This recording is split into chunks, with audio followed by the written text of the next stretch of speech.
बहुत बहुत शुक्रिया। माँ सरस्वती को प्रणाम करता हूँ, आपकी उपस्थिति को विशिष्ट प्रणाम करता हूँ। क्षमा चाहता हूँ, मैं बैरागी दा और अशोक जी दोनों की बात कविता पढ़ रहा हूँ। मैं अशोक जी को ये कह रहा था कि बड़ा क्षमा प्रार्थी हूँ, मुझे कविता बाद में पढ़ने को कहा गया है। तो उन्होंने कहा चिंता मत करो बेटा, बाद में पैदा हुए हो तो बाद में कविता भी पढ़ सकते हो, कोई दिक्कत नहीं है। मैं बहुत क्षमा प्रार्थी इसलिए भी हूँ कि मैं गो एयरलाइंस में था, नाम जिसका गो था, पर वो जाने को ही तैयार नहीं थी। 3-3.5 घंटे रनवे पे लगा रहा, लेकिन मैं आप लोगों के बीच में पहुँच पाया। इसके लिए मैं उनका भी आभारी हूँ और आपके इस मोहब्बत का आभारी हूँ कि आपने इस अभियान का हिस्सा मुझे बनाया और यहाँ पे बुलाया। संजय जी बहुत बहुत आभारी हूँ, बहुत बढ़िया। झंडा ऊंचा रहे हमारा। ओज मेरा विषय नहीं है, लेकिन मेरे काव्य धर्म को निभाते हुए राजीव जी ने कहा कि मैं हास्य का कवि हूँ।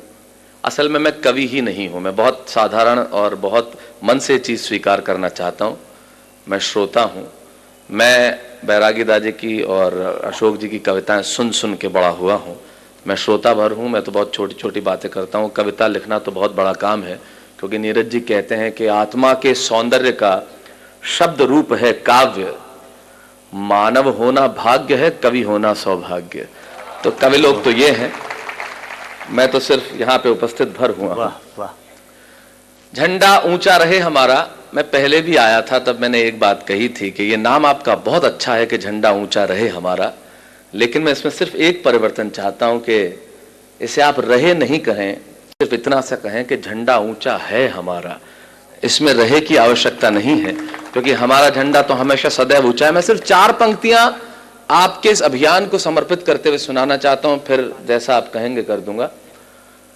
पूरी दुनिया में जितने देश हुए, जितने लोग हुए, भारत पे हमला करने में किसी ने कसर नहीं छोड़ी। किसी ने बंदूकों से किया, किसी ने गोलियों से किया, किसी ने बातों से किया, लेकिन हमला सभी ने किया और हम सारे हमले स्वीकार करते रहे। सारे हमले स्वीकार करने के बाद शायद दुनिया ने हमारे मौन को न जाने क्या समझ लिया। तब गणतंत्र दिवस की संध्या पे मेरे काव्य धर्म को निभाते हुए सिर्फ 4 पंक्तियां कहना चाहता हूं। हिंदुस्तान सारी दुनिया से क्या कहता है, सुने मेरी बात। इस अवसर पे शायद इससे श्रेष्ठ नहीं कह सकता बैरागी दा। अशोक जी ध्यान चाहूंगा, इस अवसर पे यही कह सकता हूं, पूरी दुनिया को हिंदुस्तान की ओर से एक संदेश के सच है इरादे हमारे विध्वंसक नहीं है। सच है इरादे हमारे विध्वंसक नहीं है और अकारण युद्ध के हम भी प्रशंसक नहीं हैं। सच है इरादे हमारे, हिंदुस्तान सारी दुनिया से कहता है कि सच है इरादे हमारे विध्वंसक नहीं है, अकारण युद्ध के हम भी प्रशंसक नहीं है। अहिंसा के पुजारी हैं हम, लेकिन सुन ले दुनिया अहिंसक हैं हम, नपुंसक नहीं है। वाह वाह वाह वाह। कि राष्ट्र जिस दिन ये भाषा बोलने लगेगा, मेरे ख्याल से दुनिया को कुछ और कहने की जरूरत नहीं होगी। सिर्फ एक पंक्ति और कहना चाहूंगा। जीवन में इससे श्रेष्ठ मैंने कुछ नहीं लिखा, वो एक पंक्ति कहता हूं। ये तिरंगा जिसे लहराते हुए आज हम बहुत गर्व महसूस करते हैं, जिसके नीचे खड़े होकर जनगण। मैं अभी पिछले दिनों सेल्युलर जेल देख के आया। यकीन मानिए उन लोगों ने भारत की आजादी के कुछ नाम हम गिन लेते हैं जिन लोगों ने प्राण दिए, ऐसे बहुत सारे नाम हैं जिन्हें हम जानते नहीं हैं, लेकिन अगर उन्होंने प्राण नहीं दिए होते तो इस तिरंगे के नीचे खड़े होकर आज हम मुस्कुरा नहीं रहे होते।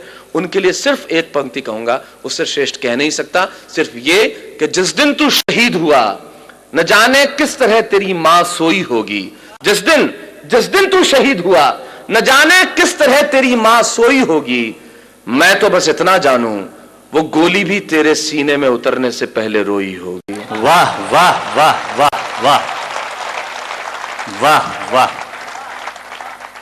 बढ़िया भाई। मित्रों, यह औपचारिकता नहीं थी। इस राष्ट्र के लिए ऐसा सोचना बड़ा आवश्यक है और सचमुच इस तरह के आयोजन की आवश्यकता है। संजय जी, मैं बधाई देना चाहता हूं। चारों तरफ तिरंगे लहरा रहे हैं, आप 5000 मोमबत्तियां लगाएंगे, झंडा ऊंचा रहे हमारा। मुझे आज कोई पूछ रहा था, आप इस कार्यक्रम में जा रहे हैं, इस देश में आजादी के बाद इस तरह के कार्यक्रमों की आवश्यकता क्यों है?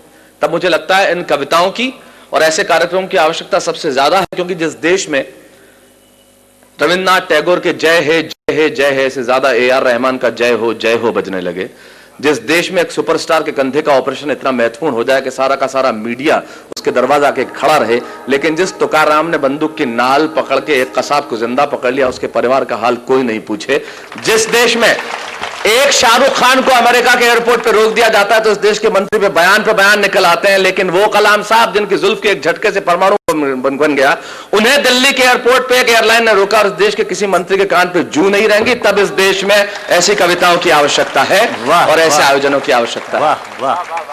कमाल का देश है साहब। पिज्जा इस देश में 30 मिनट में घर पे आता है, 30 मिनट में नहीं आए तो पैसे वापस कर देते हैं। आप पुलिस वालों को बुला के देखिए।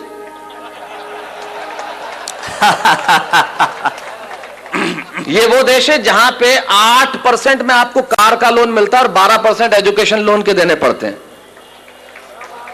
वाह वाह वाह वाह, बढ़िया बढ़िया। तब उस देश में इस तरह के आयोजन की आवश्यकता है जो आपने जुटाया है, तब इन कविताओं की जरूरत है।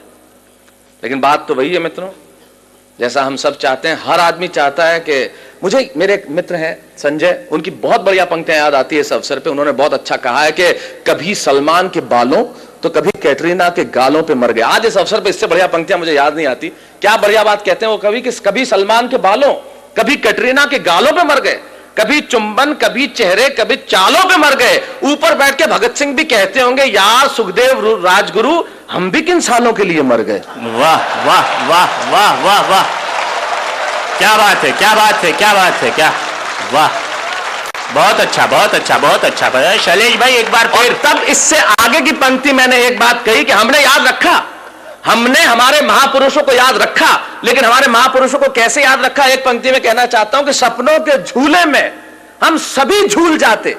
ये तो अच्छा है कि नोट पे छप गए, वरना महात्मा गांधी को भी भूल जाते। वाह वाह वाह वाह वाह, बढ़िया, बहुत अच्छा बहुत अच्छा, वाह वाह।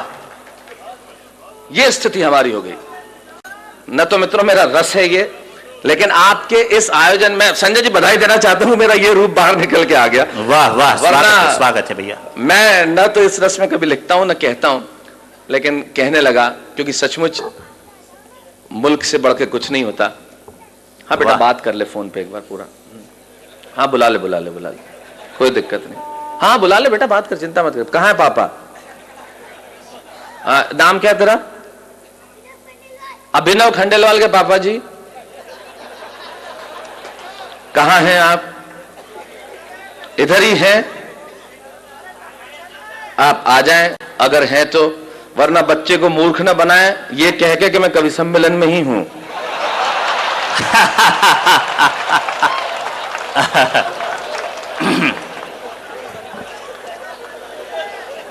वैसे इस देश में बच्चों को कौन मूर्ख बना सका है? आ गए साहब, खंडेलवाल साहब आ गए, पधारें। आइए साहब। आदमी औलाद पैदा करे तो ऐसी, बाप कहीं भी हो खींच के ले आए। और पंडाल के पंडाल में ये देखो, आपको अपने बेटे पे गर्व होना चाहिए। आप पिछली पंक्ति में थे, इसने आपको अग्रिम पंक्ति पे लाके बिठाया, या बेटा हो तो ऐसा हो। वाह वाह वाह। क्योंकि मैं तो अक्सर कहता हूं 1985 के बाद हमारे देश में बच्चे पैदा ही नहीं हो रहे, हमारे बाप ही पैदा हो रहे हैं।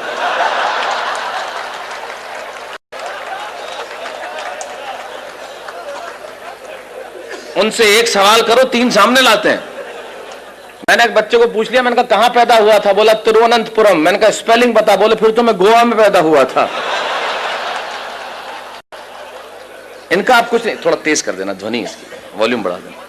इनका आप कुछ नहीं कर सकते, मस्ती से आ जाइए। अब आप, मैं थोड़ा सा अपने, मैं यकीन मानिए मैं कभी हुई नहीं, मैं तो छोटी छोटी एक एक पंक्तियों की बात करता हूं, क्योंकि मेरे से इतनी लंबी कविताएं लिख ही नहीं सकता, मेरे बाप से नहीं लिखी जाए, मैं आपको बता रहा हूं। और मैं तो कई बार, मैं बिल्कुल, अशोक जी और बैरागीता पढ़ रहे थे, आप यकीन मानिए हमने इनसे कविता लिखना सीखा। बाकी आजकल के कवि कविता कम पढ़ते हैं, ताली ज्यादा मांगते हैं। इस पे बजाओ, उस पे बजाओ, ऐसे बजाओ, वैसे बजाओ, आड़े होके बजाओ, टेढ़े होके बजाओ। तुम्हारे बाप का राज है भाई, माल ओरिजिनल होगा, अपने आप बिक जाएगा, बार बार कहने की जरूरत क्या है?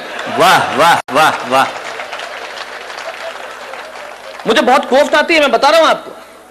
इतनी किस्म किस्म ढंग से तालियां मांगते हैं जिसकी हद नहीं।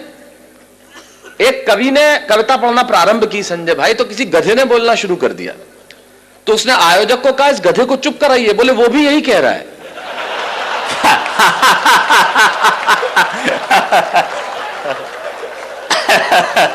मैं किस किस को कराऊं? तो मैंने तो कम शब्दों में काम करना सीख। इतना लंबा पढ़ा एक कवि ने कि शहर में कवि सम्मेलन हो रहा था, कहीं मुख्य अतिथि कोई थे 85 बरस के। कवि ने कविता पढ़ी, मुख्य अतिथि वहीं खेत रहे। 4 लोग लेके गए उन्हें, कवि पे मुकदमा चला। जज ने कहा इसका अपराध, बोले इतनी लंबी सुनाई कि नहीं रहा मुख्य अतिथि। बोले इसको फांसी चढ़ा दो, अंतिम इच्छा बताओ। कवि बोला वही कविता आपको सुनना चाहता हूं। वाह वाह वाह वाह। कर ले, क्या करेगा चांद और क्या करेगी चांद। कोई कुछ नहीं कर सकता। तो मैं सच बता रहा हूं बैरागिता। आपने कहा आलोचकों, आज 1985 के बाद ये पंक्ति फिर से शुरू की, सुनी आपके मुंह से। जब कोटा के कवि सम्मेलन में अशोक जी ने वो कलम निकाल के दी थी और आपने कहा था कि आलोचकों की परवाह कभी मत करना, क्योंकि आलोचकों के स्मारक कभी नहीं बनते, इससे बढ़िया कोई बात हो नहीं सकती। लेकिन हमारे यहाँ तो राष्ट्रीय खेल है, आओ निंदा निंदा खेलें। वाह वाह। हम कुछ इसके सिवा करें जानते ही नहीं है। हमारा जीवन तो इसके सिवा कुछ है ही नहीं। जब तक मैं, संजय पटेल और राजीव शर्मा बैठे तब तक हम 3 दुनिया के श्रेष्ठ व्यक्ति हैं। जैसे राजीव निकल जाते हैं हम 2 ही रह जाते हैं। संजय जी के जाते तो मैं अकेला हूं ही। भाई दुनिया में तो मैं तो श्रेष्ठतम हूं। तो ये भावना हमारी, क्योंकि हिंदुस्तानी बड़ा महान होता है, साहब कमाल का होता है। उसमें भी मैं मारवाड़ी, हम थोड़े डबल देशभक्त होते हैं। आप देखिए पूरी दुनिया में मंदी छाई, हमारे यहां नहीं छाई। हिंदुस्तान में कभी रिसेशन आ ही नहीं सकता। हम खर्च करें तो आए। बताओ मुझे आप। मुझे बोला आप इतनी लंबी लंबी कविता क्यों नहीं लिखते। अरे मैंने कहा मैं शब्द वेस्ट कर ही नहीं सकता, एक शब्द मुझसे वेस्ट नहीं होता। क्लास में टीचर मुझे मैथमेटिक्स पढ़ा रहे थे, बोले खड़े हो जाओ, मैं खड़ा हो गया। बोले तुम्हारे पिताजी की पैंट की एक जेब में 100 रुपए हैं और दूसरी जेब में 150 रुपए हैं, इसका क्या मतलब। मैंने कहा पैंट किसी और की है। मैं जानता हूं क्या हो सकता है। अबे बोले नहीं बाप बता, मैथमेटिक्स पढ़ा रहा हूं। बोले 100 इधर से दे दे, 150 इधर से दे दे, इसका क्या मतलब। मैंने कहा बाप किसी और का है। अठन्नी नहीं दे मेरा बाप, मैं जानता हूं मेरे बाप को। घर पे लोग स्विमिंग पूल के लिए चंदा लेने आए, अगले ने 2 बाल्टी पानी टिका दिया। बोले ले जा मेरा कंट्रीब्यूशन भी है। एक आया बोले पैसा चाहिए। बोले किस चीज के लिए चाहिए। बोले शमशान घाट पे बाउंड्री वॉल बनानी है। बोले बदतमीज आदमी खड़ा हो, कहां के लिए पैसा मांग रहा है। शमशान घाट पे बाउंड्री वॉल, जो अंदर है वो उठ के बाहर आ नहीं सकता और जो बाहर है वो जाना नहीं चाहता, गाएगा पैसा कटा। अच्छा मेरा चाचा तो उससे भी महान, घर पे लोग अनाथालय के लिए चंदा लेना है, अगले ने 2 औलाद दे दी। बोले कहीं से तो शुरू कर। मैंने खुद पिताजी से मांगा, मैंने कहा पैसा दो। बोले क्यों। मैंने कहा मुझे चश्मा चाहिए। बोले क्यों। मैंने कहा मुझे दूर का नहीं दिखता। मुझे छत पे ले गए, बोले वो क्या है। मैंने कहा जी चांद है। बोले इससे ज्यादा दूर का क्या तेरा बाप देखेगा बता।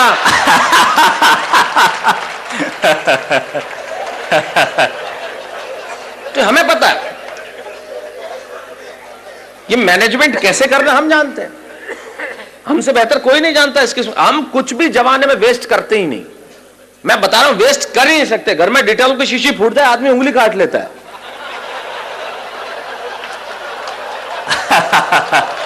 बढ़िया है भैया। वाह वाह शैलेश भाई वाह। मैं बहुत माइन्यूट ऑब्जर्वेशन का आदमी हूं साहब, बहुत माइन्यूट। मालवा और मारवाड़ में कोई फर्क नहीं, एक जैसी संस्कृति हमारी, एक जैसा चरित्र हमारा, एक जैसा सोच हमारा। बहुत बारीक बात कह रहा हूं मैं आपको। हम कुछ भी वेस्ट नहीं करते। अगर हमें घर में चीज भी साफ करनी होती है तो हम कपड़ा गंदा मांगते हैं।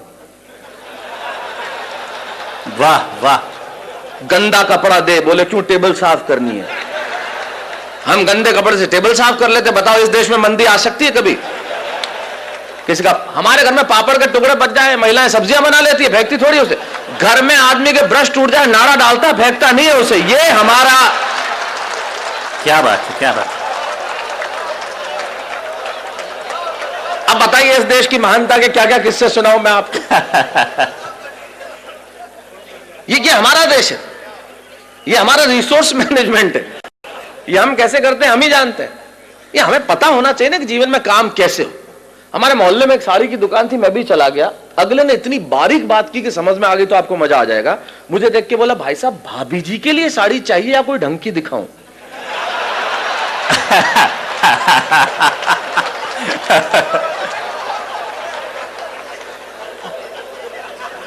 अब कर लो आप, क्या कर लोगे? तो हमारे यहां तो वेस्टेज होता ही नहीं ना किसी भी चीज का। तो कम शब्दों में बात कहनी, और कम शब्दों में बात, जो बात कही थी बैरागी दा ने, यकीन मानिए उन्होंने अपने जमाने की बात बताई। मैं आपके जमाने को सिर्फ एक पंक्ति में याद दिलाना चाहता हूं। मैंने पिछले दिनों इससे बेहतर कुछ नहीं लिखा, सिर्फ एक पंक्ति कविता कहता हूं। आप सोचिए, उस जमाने को याद कीजिए जब आपके पास सब कुछ था, भौतिक तौर पे नहीं, भौतिक तौर पे हमारे पास कुछ नहीं होता था, हमारे पास कुछ नहीं था लेकिन बहुत कुछ था। आज हमारे पास बहुत कुछ है लेकिन क्या नहीं है। सिर्फ एक पंक्ति कहना चाहता हूं कि 21वीं सदी का बस इतना सा प्रभाव है। अपने अपने 20 साल पहले लौट जाइए और याद कीजिए कि 21वीं सदी का बस इतना सा प्रभाव है, पहले अभावों में खुशियां थी, अब खुशियों का अभाव है। वाह वाह वाह वाह वाह वाह वाह। सब कुछ मिल गया जीवन में, लेकिन हमने क्या क्या खो दिया। आप अपने बच्चों को देखिए, और एक बहुत बारीक बात कह रहा हूं, उन बच्चों को देखिए जो कंप्यूटर के साथ बहुत खुश हैं, जो कैलकुलेटर के साथ बहुत खुश हैं, बहुत कंफर्टेबल हैं। वो बच्चे जो वीडियो गेम्स के साथ, वो मशीनों के साथ बहुत कंफर्टेबल हैं, लेकिन आदमियों के साथ अनकंफर्टेबल हैं, रिश्तों के साथ अनकंफर्टेबल हैं। वो बच्चे, आप उन्हें कहिए पार्टी में चल, नहीं चलेंगे, शादी में चल, नहीं। और अपना जमाना याद कीजिए आप, जब एक साइकिल चलाने का जो सुख मिलता था, आज आप होंडा सिटी चला लें, मर्सिडीज चला लें, वो सुख नहीं मिलता। हमने हमारे सुख कहीं खो दिए। तब चार पंक्तियां कहना चाहता हूं मित्रों। देश का वो वर्ग जिनके पास सुबह रोटी होती है तो ये पता नहीं होता कि शाम को इस घर में चूल्हा जलेगा या नहीं जलेगा, लेकिन उन लोगों के चेहरों पे जिंदगी नाम का उत्सव हमेशा खेलता रहता है। हम लोग सबसे ज्यादा टैक्स देने वाले लोग हो गए, लेकिन हमारे चेहरों से आनंद चला गया, जीवन से उमंग गायब हो गई, उत्साह चला गया। तो यहां खड़े होकर उनके नाम जिंदगी करता हूं।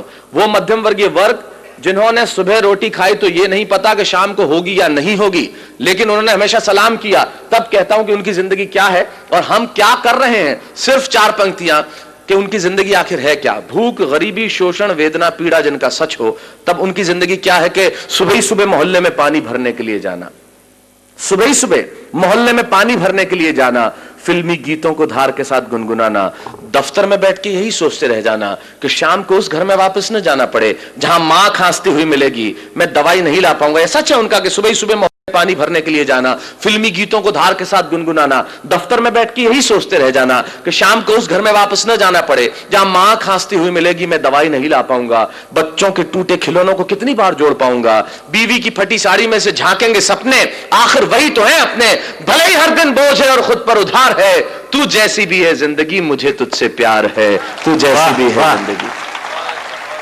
मुझे तुझसे प्यार। वाह वाह। लेकिन हमें वाह, हमें प्यार किससे? बैरागी दा, स्वागत। हम तो वो हो गए, यकीन मानिए मैं इस देश के बारे में जितना कहूं कम है, क्योंकि ये देश कमाल का है। हमारे यहां चीजें कमाल की होती है, लोग इतने अद्भुत हैं जिसकी हद नहीं। मतलब मैं बताऊं, एक आदमी मतलब आलस्य की हद देखी मैंने। एक आदमी ट्रेन की पटरियों पे लेटा हुआ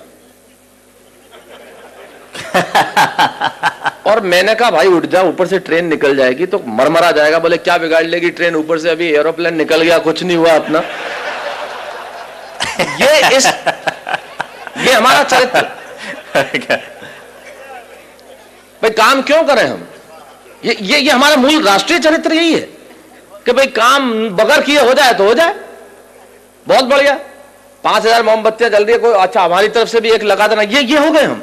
लेकिन आपने इस पे ये बीड़ा उठाया, ये सबसे बड़ी चीज है, क्योंकि आप यकीन मानिए राष्ट्र से बड़ा कुछ होता नहीं। आप जिस राष्ट्र में रहते हैं उसके प्रति सिर्फ भावना ही तो प्रकट कर सकते हैं, क्योंकि देश जमीन का टुकड़ा नहीं होता, देश नदियों का समूह नहीं होता, देश भौगोलिक सीमा रेखा नहीं होती। देश आप हैं, देश मैं हूं, मैं भी 1/125 करोड़ हिंदुस्तान हूं, आप भी 1/125 करोड़ हिंदुस्तान। वाह वाह वाह वाह। और उस हिंदुस्तान के प्रति जब भावना जागृत होती है तो उससे बेहतर कुछ हो नहीं सकता। लेकिन हमारा देश है कमाल का, उसमें भी हम इतने अद्भुत हैं जिसकी हद नहीं। लोग सवाल ऐसे करते हैं, मैं बताऊं आपको, हमारे मोहल्ले में एक जना कोई मर गया तो बैरागी दा जलाने के लिए कई लोग चले गए, तो एक 92 साल के बूढ़े बाबा भी चले गए। तो जलाने वाले ने उनसे ही पूछ लिया, बोले बाबा आपकी क्या उम्र है? बोले 92 साल। बोले अब घर जाके क्या करोगे?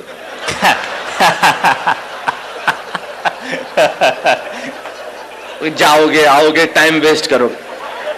ये हमारे राष्ट्र का पॉजिटिव चरित्र है, ये हमारी पॉजिटिव अप्रोच है। हम इतने पॉजिटिव हैं कि कुएं में गिर जाए तो नहाने के लिए साबुन मांग लेते हैं, यकीन मानिए। और हिंदुस्तानी दुनिया में कहीं भी चला जाए फंस सकता नहीं। मैं पिछले दिनों शेंजन गया चाइना में कविता पढ़ने के लिए। उज्जैन का कवि है वो दिनेश, वो सामने बैठा है, वो सुनने आया, वो साथ था मेरे। तो हम दोनों चले गए, हांगकांग से शेंजन गए, वहां उतरे। अब वहां एक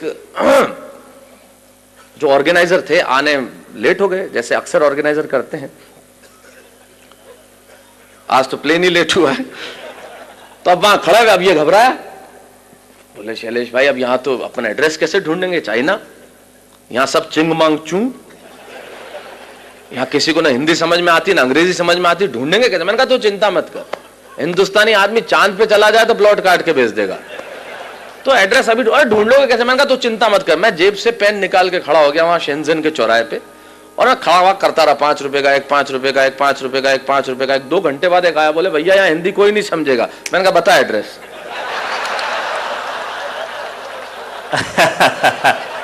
वाह वाह वाह, ये हिंदुस्तानी होता है। और ये मेरे जैसा ही कभी हो सकता है, इतनी देर से खड़ा। और मैं जीवन में कभी नहीं कहूंगा आपको कि तालियां बजाओ, जीवन में कभी नहीं कहूंगा कि तालियां बजाओ, और इसके बावजूद आप बजा रहे हैं, ये होता है मारवाड़ी। वाह वाह वाह वाह।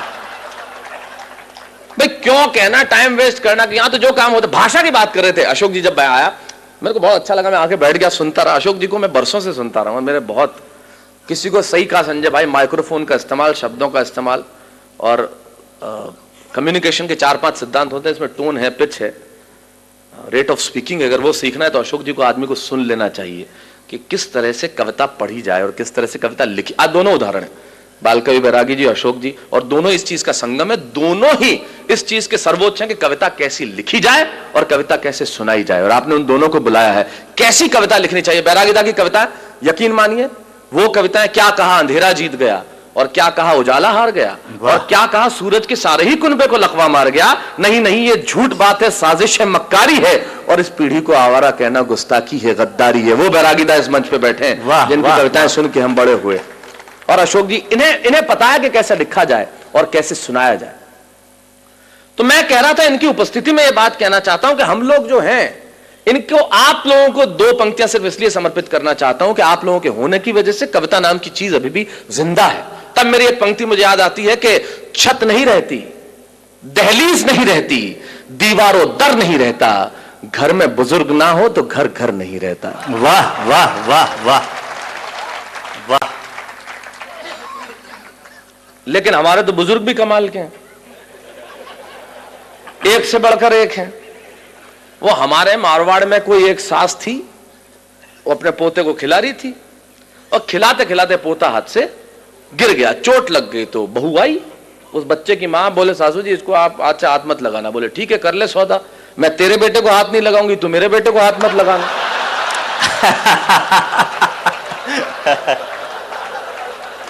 वाह वाह वाह।